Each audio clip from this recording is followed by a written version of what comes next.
What advice would you have for the Chinese authorities now to ease the trade war? Yeah. What would you be telling them?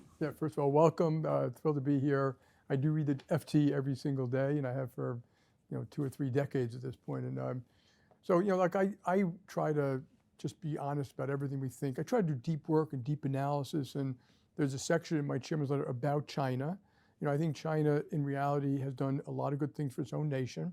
I don't agree with autocratic dictatorships, et cetera, but they've they lifted a nation that had a GDP per person of $400 to $15,000. That compares to $85,000 for America.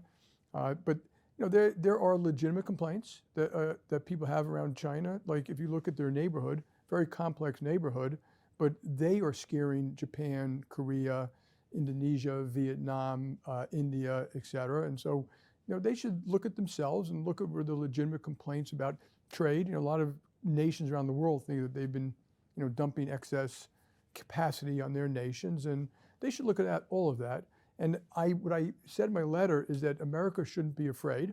America has a wonderfully strong hand with all of our freedoms and prosperous nation, et cetera, that I think we should work with our allies, which is exactly what China doesn't want.